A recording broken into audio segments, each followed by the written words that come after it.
दाराची कडी आहे तिथं मी हे लोकर अटकवून घेतलेलं आहे। लोकर घ्यायचं आहे, जितकं लॉंग पाहिजे आहे तितकं घ्यायचं आणि अशा ठिकाणी अटकायचं आहे जिथं आपल्याला ते काढता येईल अशा ठिकाणी आपण हे अटकवून घेणार आहोत। बघा इथपर्यंत आहे, असं आपल्याला घेत जायचं आहे। हे बघा 5 राऊंड झालेले आहे, हा आहे 6वा राऊंड। तुम्हाला किती जाड असं हे तोरण करायचं आहे तितका लांब तितकं वेळेस तुम्ही ह्या असे राऊंड मारायचे आहेत।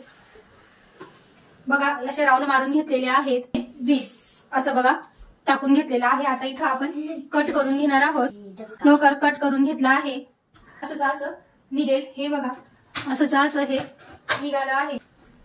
ही लोकर ठेवून घेतलेली आहे। आता यामध्ये हा जो ग्रीन कलरचा लोकर आहे तो मी यामध्ये ठेवून घेत आहे। एक हा जो पॉइंट आहे एक ठिकाणी आपल्याला हे छान बांधून घ्यायचे आहे।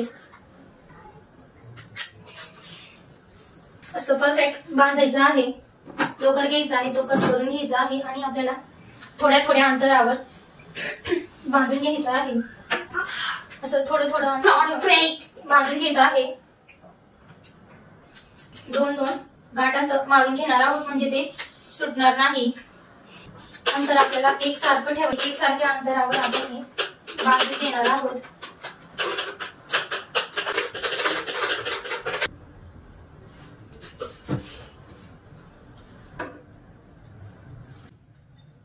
बघा पूर्ण असं एक मी बांधून घेतलेले आहेत। हे बघा असं आता आपण हे एक कट करून घेणार आहोत। बघा एक गोटी घेऊया आणि आपल्याला हे कट करायचा आहे। जो हा हिरवा थ्रेड आहे तो नाही कापायचा आहे, फक्त जो येलो आहे तो परफेक्ट मापात कापून घ्यायचा आहे। हिरवा साईडला काढायचा आहे आणि जो येलो आहे तो आपल्याला परफेक्ट साईडला घेऊन बरोबर मधोमध कापून घ्यायचा आहे। असं आपण कट करून घेणार आहोत। आता ही जे शेवटचं आहे हे कापून घेऊया। आता ही जी मधली गुटी आहे ही आपल्याला घ्यायची आहे, येलो कलरच घ्यायचा आहे आणि जो ग्रीन कलर आहे तो घ्यायचा नाही। पूर्ण असं ग्रीन कलर साईडला घेऊया, येलो कलर आहे त्याला एकदम परफेक्ट असं मधोमध कापून घ्यायचं आहे। हा जो ग्रीन आहे हा साईडला करायचा आहे आणि हा जो मधला येलो आहे तो आपण कापून घेणार आहोत। आपले हे असे गोंडे तयार होतील।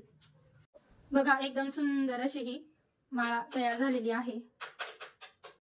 सुंदर अशी ही फुलांची माळा तयार झालेली आहे। एकदम सुंदर अशी ही फुलांची माळा तयार झालेली आहे। बघा एकदम छान।